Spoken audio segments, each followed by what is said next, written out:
എൻ്റെ പ്രിയപ്പെട്ടവരെ, സഭയുടെ വളർച്ചയ്ക്ക് ഏറ്റവും നല്ലത്, ഏറ്റവും നമ്മളെ സഹായിക്കുന്നത് മിഷനാണ്.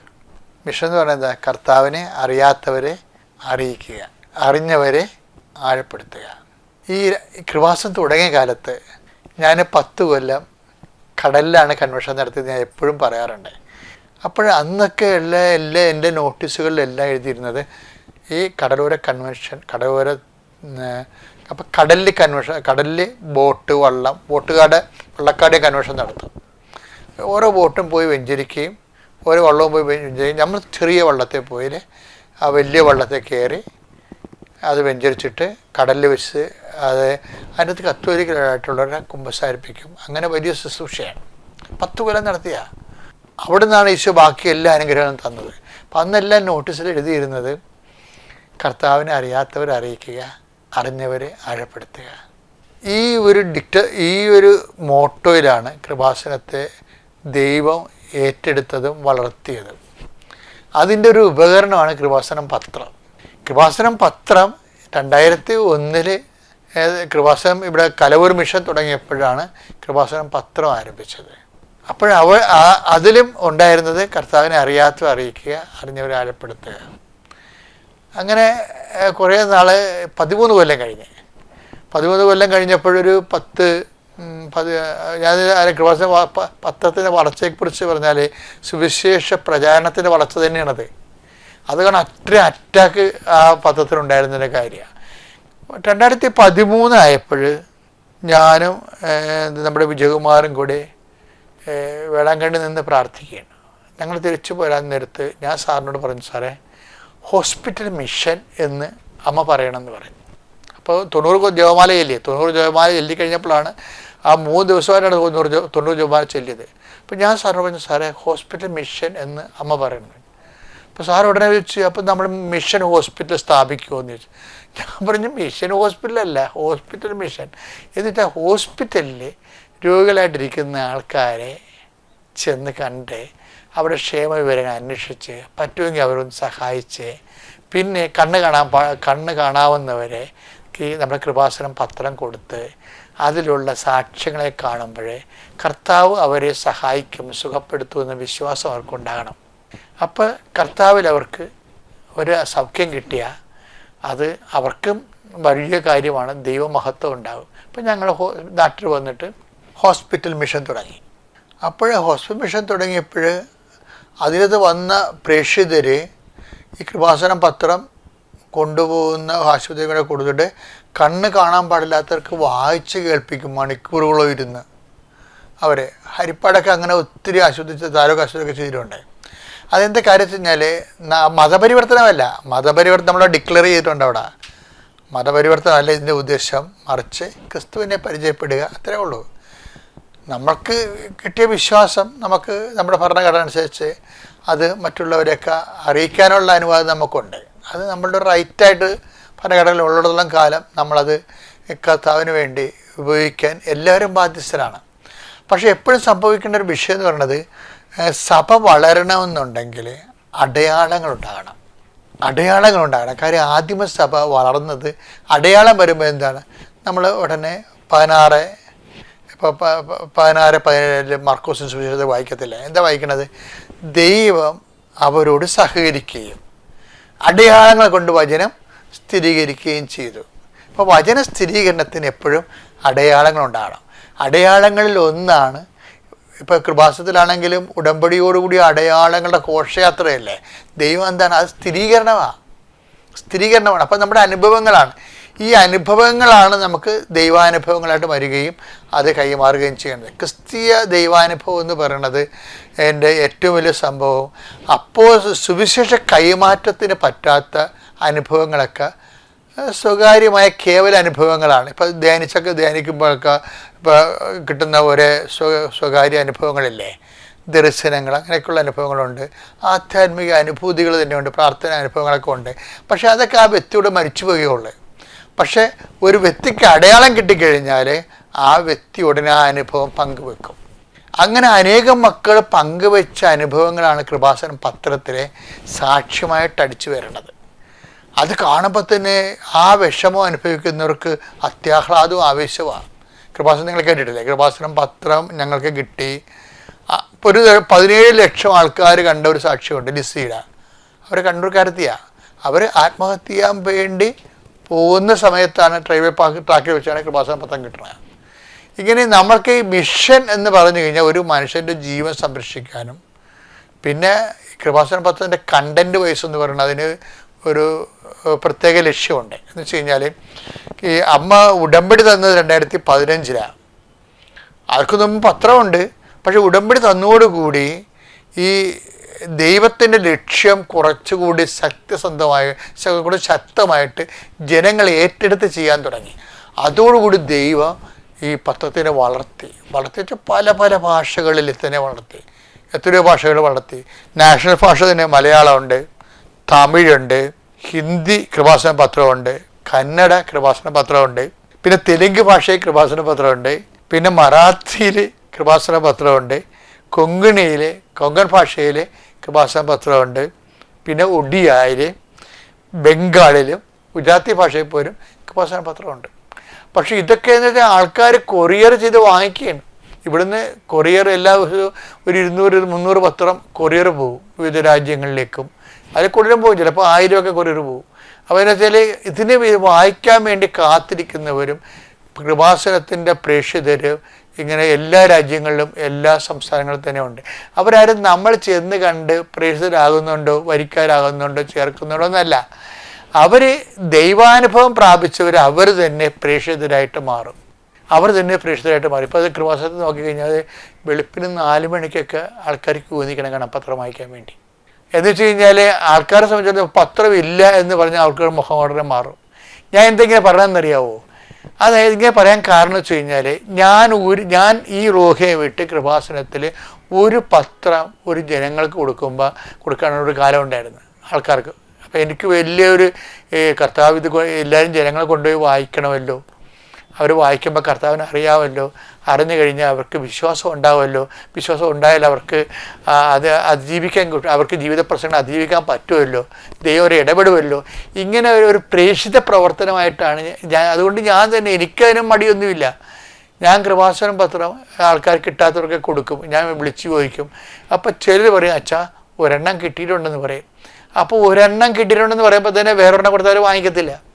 കാര്യം അവർ പ്രേക്ഷിതരല്ല. കാര്യം അവർക്ക് വായിച്ചിട്ടുള്ളതാണ്, വായിച്ചറിഞ്ഞാൽ മതിയില്ല എന്നാണ് അവർ ചിന്തിക്കണത്. അപ്പോൾ ഇന്ന് അങ്ങനെയല്ല. ഇന്ന് അവർ ചോദിച്ച് വാങ്ങിക്കും. നമ്മൾ ഒരു കെട്ടെന്ന് വന്ന് 10-20 പത്രം 10-18 കെട്ടം, പക്ഷേ ആൾക്കാർ വാങ്ങിക്കുന്നവരൊക്കെ 3 കെട്ടൊക്കെ വാങ്ങിച്ചുകൊണ്ട് പോകും. ചോദിച്ച് വാങ്ങിക്കും. 1000 രൂപയ്ക്ക് ഒരു പത്രം മേടിച്ചിട്ട് പോകുന്ന ആൾക്കാരുണ്ട്. എന്തിനാണത്?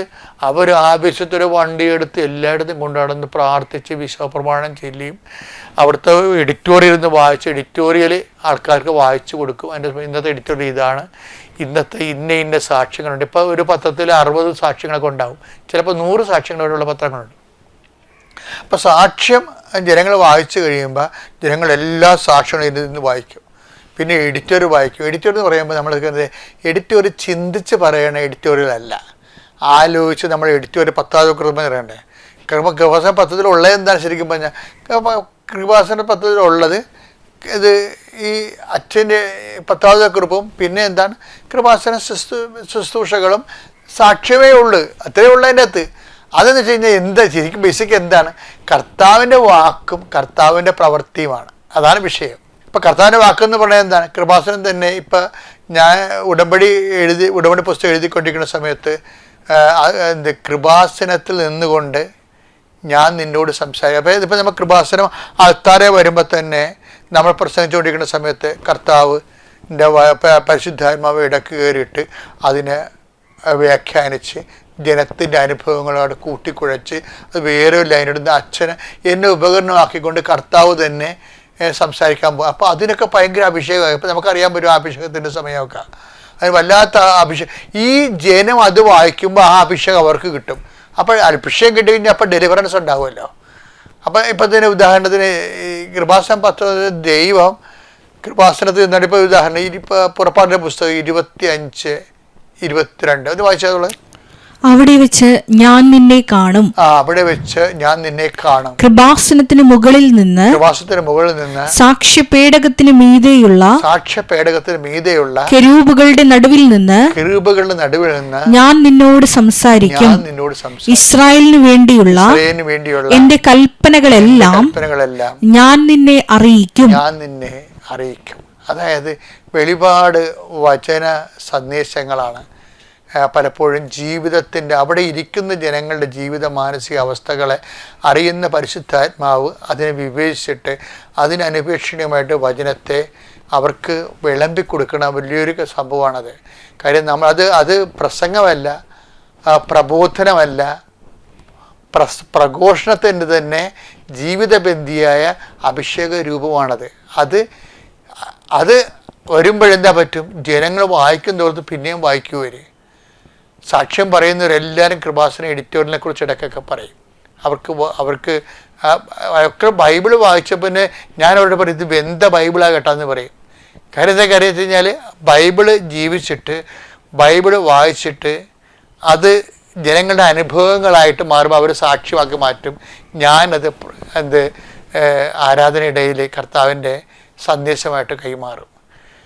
അപ്പോഴെന്ത് ജനങ്ങളുടെ ദൈവം തന്നെയാണ് അവിടെ സംസാരിക്കുന്നത് നമ്മളെ ഉപകരണമാക്കിക്കൊണ്ട്. അത് ദൈവവചനമാണെന്ന് ഞാൻ പറയുകയല്ല, പക്ഷേ ദൈവം തന്നെ നമ്മൾ ഉപകരണമായിക്കൊണ്ട് ഈ കാലഘട്ടത്തോട് സംവേദിക്കുകയാണ്. എല്ലാ കാലഘട്ടത്തോടും ദൈവം സംവേദിക്കും. കാര്യം വചനത്തിന് കാലബന്ധിയായ വ്യാഖ്യാനം വേണം, ജീവിതബന്ധിയായ വ്യാഖ്യാനം വേണം. അല്ല ഹെർമനോട്ടിക്സോ അതുപോലെ തന്നെ വേറെ തരത്തിലുള്ള സാങ്കേതിക ടെക്നിക്കൽ വ്യാഖ്യാനങ്ങളെന്ന് പറയുന്നത് ഒരു പക്ഷേ ഒരു പ്രൊഫൗണ്ടായിട്ടുള്ള ഒരു ക്ലാസ് റൂമിലൊക്കെയാണ്. പക്ഷേ ജീവിതവുമായിട്ട് മൽപ്പിടുത്തം നടത്തുന്ന മനുഷ്യനെ സംബന്ധിച്ചിടത്തോളം സുവിശേഷം അവന് കരുത്താണ് വേണ്ടത്. വചനം, ദൈവവചനം എന്ന് പറയുന്നത് റോമ 1:16 അനുസരിച്ച് ദൈവവചനം രക്ഷയിലേക്ക് നയിക്കുന്ന ദൈവത്തിൻ്റെ ശക്തിയാണ്. അപ്പം ദൈവവചനം എന്ന് പറഞ്ഞാൽ എന്തിലേക്ക്? രക്ഷയിലേക്കാണ് നയിക്കേണ്ടത്. രക്ഷ എന്ന് പറഞ്ഞാൽ എന്താണ്? ക്രിസ്തുവാണ്. ശെമയോൻ കണ്ട 2:30 ലുക്കായുടെ സുവിശേഷത്തിൽ ശെമയോൻ ഈശോനെ എടുത്തിട്ട് എന്താ പറഞ്ഞത്? എല്ലാ മനുഷ്യർക്കും വേണ്ടി ഒരുക്കിയിരിക്കുന്നത് രക്ഷയാണ്, ഞാൻ എൻ്റെ കണ്ണുകൊണ്ട് കണ്ടിരിക്കുന്നത്. അപ്പോൾ ക്രിസ്തു എന്ന് പറയണത് എല്ലാ മനുഷ്യർക്കും വേണ്ടി ദൈവം ഒരുക്കിയതാണ്.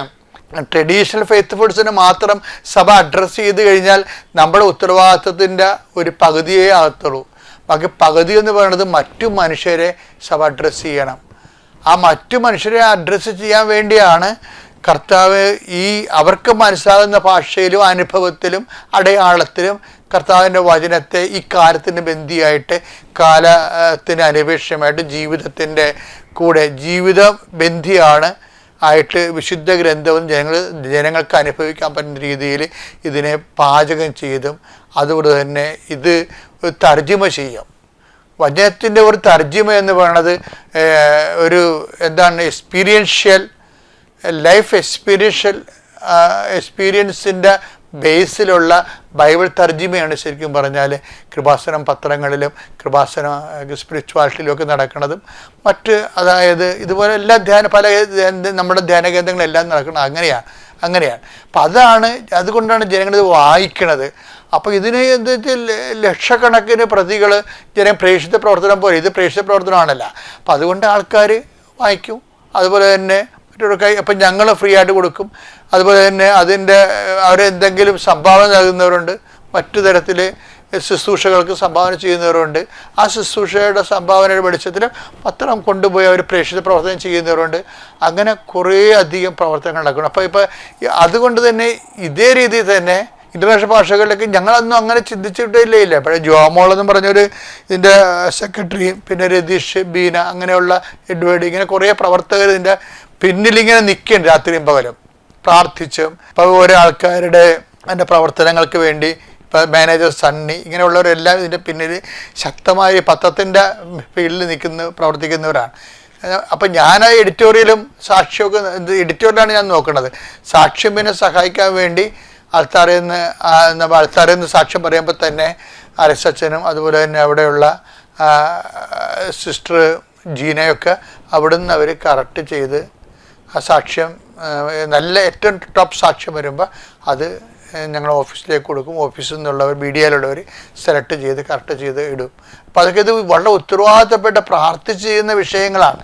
കർത്താവിനെ അറിയാത്തവരെ അറിയാൻ വേണ്ടിയും അറിഞ്ഞവരെ ആഴപ്പെടാൻ വേണ്ടിയുള്ള ഒരു വലിയ മാധ്യമ ശുശ്രൂഷയാണ്. അപ്പോൾ ഇൻ്റർനാഷണൽ ലെവലിലാണെങ്കിലും തന്നെ എത്ര പെട്ടെന്നാണ് ദൈവം വളർത്തുന്നത് നോക്കി. എത്ര ഭാഷകളുണ്ട്. ഇംഗ്ലീഷിലുണ്ട് പത്രം, പിന്നെ ഫ്രഞ്ചിലുണ്ട്, അതുപോലെ തന്നെ സ്പാനിഷ് ഭാഷയിൽ കൃപാസനം പത്രമുണ്ട്, ഇറ്റാലിയൻ ഭാഷയിലുണ്ട്, ജർമ്മൻ ഭാഷയിൽ കൃപാസനം പത്രമുണ്ട്, ഗ്രീക്ക് ഭാഷയുണ്ട്. കഴിഞ്ഞതിൻ്റെ മുമ്പിൽ ഗ്രീക്ക് ഭാഷ. ഇപ്പോൾ ഏറ്റവും പുതിയ ജപ്പാനീസ് ഭാഷയിലാണ്. ഇത് ആദ്യകാലങ്ങളിൽ അങ്ങനെ ചിന്തിച്ചിട്ടില്ല. ഞങ്ങൾക്ക് ഇതിൻ്റെ ആൾക്കാരുമായിട്ടൊരു ബന്ധമില്ലായിരുന്നു. ഇതെല്ലാം അമ്മ ദൈവം ഏറ്റെടുക്കണം ശുശ്രൂഷകളെ. ദൈവം ഏറ്റെടുത്താൽ പിന്നെ ദൈവത്തിൻ്റെ കയ്യിൽ ഇതിനെല്ലാം ആളുണ്ട്. നമുക്ക് ആഗ്രഹം ഉണ്ടായാൽ മതി, ഇച്ഛാശക്തി.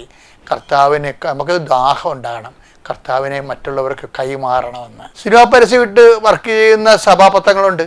അതിനർത്ഥം അത് വായിച്ച ആൾക്കാർ തിയേറ്ററിലല്ലേ പോകത്തുള്ളൂ, പള്ളി വരുക. പക്ഷേ കൃപാസനം പത്രം വായിച്ചാൽ എന്ത് ചെയ്യും? ജനങ്ങൾ വരും, കർത്താവിനെ അറിയാൻ വേണ്ടി സംവിധാനം നോക്കും. ഇതാണ് സഭയുടെ ദൗത്യം എന്ന് പറയുന്നത് ശരിക്കും പറഞ്ഞാൽ. അപ്പം അതുകൊണ്ട് പ്രേക്ഷിത പ്രവർത്തനങ്ങൾക്ക് ഒരിക്കലും ഒരു മാന്യം ഉണ്ടാകത്തില്ല. നമ്മുടെ വിശ്വാസ ജീവിതത്തിനും കാഴ്ചപ്പാടിനും ഹൃദയം ദൈവസ്നേഹം ഉപയോഗിക്കേണ്ട പാട്ടിൽ ബുദ്ധി ഉപയോഗിക്കുന്ന പാട്ടിലാണ് നമുക്ക് പാളിച്ച് വരണത്. ബുദ്ധി ഉപയോഗിക്കുമ്പോൾ സ്വാഭാവികമായിട്ടും ദൈവത്തിന് പിന്നെ അവിടെ സ്ഥാനമില്ല, മനുഷ്യനല്ല അവിടുത്തെ ദൈവം. നീ ബുദ്ധി ഉപയോഗിച്ചാണ് വർക്ക് ചെയ്ത് കഴിഞ്ഞാൽ നിനക്ക് അവിടെ സ്ഥാനം. അപ്പം നീയാണ് അതിൻ്റെ ദൈവം. നമ്മുടെ സഭയുടെ ദൗത്യം എന്ന് പറയുമ്പോൾ ആ ദൗത്യത്തിനൊരു മൗലികതയുണ്ട്. അത് ക്രിസ്തു കേന്ദ്രീകൃതമായിരിക്കണം. ക്രിസ്തുവിൻ്റെ വചനങ്ങൾ കൈമാറാൻ വേണ്ടിയാണ് ഇവർ മിഷണറിമാരെ പ്രസ്താവിച്ചത്. കൃപാസനത്തിൻ്റെ എല്ലാവർക്കും മിഷണറിമാരെന്താ ചെയ്തത്? ഇപ്പം ഞങ്ങൾ ദേവാസ്ത വിളി, പുത്തമ്പാൻ, അമ്മാന, ചവിടാടം വരെ ചെയ്യും. എന്താ കാര്യം? മിഷൻ കലകളാണത്, മിഷണറിമാരുടെ കലകളാണത്. ഈ കാലത്തിന് കൈമോശം വരുമ്പോൾ അത് നിലനിർത്തിക്കൊണ്ടുപോകാൻ പുനരുദ്ധരിക്കുന്നതിന് വേണ്ടിയുള്ള ഒരു സംവിധാനമാണ് സാംസ്കാരിക പൈതൃകങ്ങളെ സംരക്ഷിക്കുന്നത്. അതെല്ലാം ഇതിൻ്റെ വാർത്തകളായിട്ട് മാറും. അപ്പം അതിൻ്റെ നമ്മുടെ മൂല്യങ്ങൾ പ്രചരിപ്പിക്കപ്പെടുകയും ചെയ്യും.